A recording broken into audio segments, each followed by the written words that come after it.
유 실장입니다. 학점은행제 지금부터 제가 모십니다.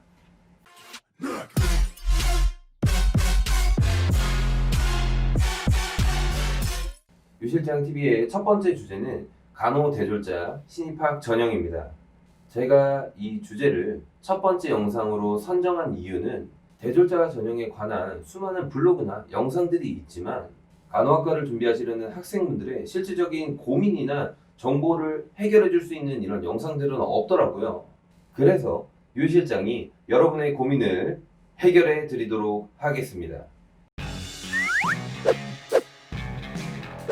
간호사라는 직업은 예전부터 그리고 꾸준히 아직까지도 간호 인력 부족이라는 문제에 시달리고 있습니다.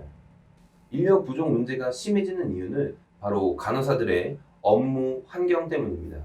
환자들을 24시간 케어해야 하는 간호사들의 업무 특성상 3교대로 돌아가게 되고 교대 근무로 인한 간호사들의 이 신체적, 정신적인 문제가 간호사분들이 병원을 떠나게 되는 직접적인 원인이 되고 있습니다. 이러한 문제를 개선하기 위해서 정부와 병원에서는 신규 간호 인력을 늘리고 간호학과 학생들을 많이 선발하는 등 충분한 간호 인력 공급을 위해 노력하고 있습니다. 또한 병원에서도 기존 간호사분들의 처우 개선을 위해서 유연 근무제를 시행하기도 하면서 고질적이고 근본적인 인력 부족을 해결하기 위해 신규 간호사 채용을 확대하고 신규 간호사 채용을 위해서는 우선적으로 간호학과 학생들을 많이 선발해야 하므로 취업이나 입학에 굉장히 유리한 추세입니다. 다만 간호사라는 직업은 생명을 다루는 일이기 때문에 소명의식을 가지고 일해야 하는 만큼 굉장히 어렵고 힘든 일이라고 할 수 있습니다. 자, 태움입니다. 저는 현직에서 일하는 간호사가 아니기 때문에 사실 이 부분에 대해서는 정확하게 말씀은 드릴 수 없습니다만 본질적인 의미를 벗어나 악용되며 본연의 업무에 집중할 수 없게 만드는 태움, 예전에 그 군대와 같은 행태이더라고요. 간호사라는 직업은 이 생명을 다루는 직업입니다.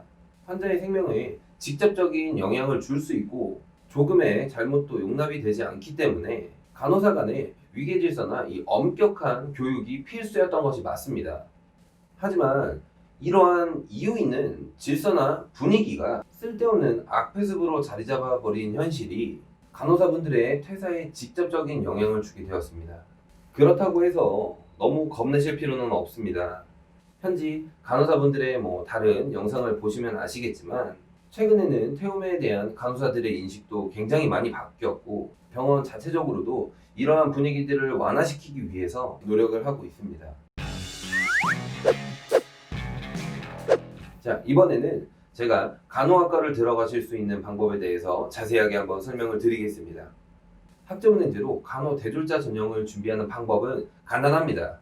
대졸자 전형은 말 그대로 대졸자가 지원하는 전형입니다. 두 가지만 기억하시면 됩니다. 첫 번째, 학점은행제로 학위를 만든다. 두 번째, 학점은행제 성적과 면접을 통해 학교를 지원한다입니다.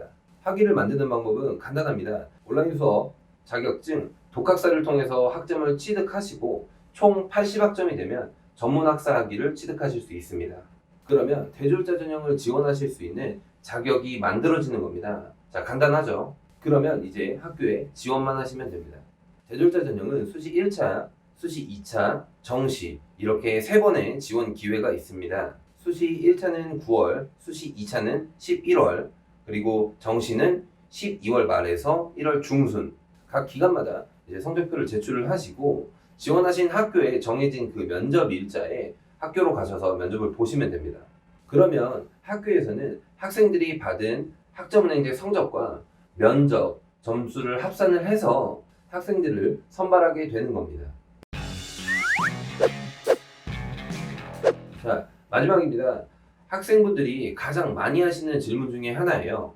선생님, 저는 3.7, 3.8인데 제가 이 성적을 가지고 간호학과를 지원할 수 있을까요? 라는 질문을 굉장히 많이 하세요. 저도 사실 이 부분에 대해서는 말씀드릴 때 굉장히 조심스럽습니다. 하지만 정보를 토대로 말씀을 드리자면 대졸자 전형을 지원하실 때 학교에서 평가하는 부분이 대부분 성적과 면접이다 보니까 성적이 높을수록 유리한 건 당연한 겁니다. 하지만 다르게 생각을 해보자면 면접도 중요하다는 말입니다. 누가 기준을 4.0이라고 잡았는지는 모르겠지만 이건 억측입니다. 대학교 홈페이지를 들어가셔서 전년도 입시 결과를 보시면 정확하게 아실 수 있습니다. 많은 플래너들이 그렇게 말을 하고 있고 학생들은 그게 기정사실인 것처럼 각인되어 있지만 절대 아닙니다. 학교를 지원하실 때 꼼꼼히 살펴보셔야 하지만 그 중에 중요한 부분 중 하나는 이 학교의 성적을 반영하는 비율이 어떻게 되느냐입니다. 어떤 학교는 성적의 비율이 굉장히 높은 학교들이 있습니다. 반면에 어떤 학교들은 반대로 면접의 비율이 굉장히 높은 학교들이 있습니다. 그렇기 때문에 성적이 100% 중요한 것은 아닙니다. 면접을 잘 보셔야지만 들어갈 수 있는 학교들이 있고요. 당연히 성적의 비율이 높은 학교라면 성적이 좋으신 분들이 유리할 수 있습니다. 제가 말씀드리고 싶은 부분은 성적에만 너무 집착하지 마시고 면접을 더 준비를 잘 하시는 것이 더 오히려 유리할 수 있습니다. 정확한 정보를 토대로 준비하시는 것이 가장 중요합니다. 우리가 내비게이션 목적지를 설정을 하면 가장 빠르고 가장 정확한 길을 안내해 주는 것과 같이 유 실장이 여러분들의 내비게이션 역할을 해드리겠습니다. 자, 여러분 지금부터 제가 모십니다.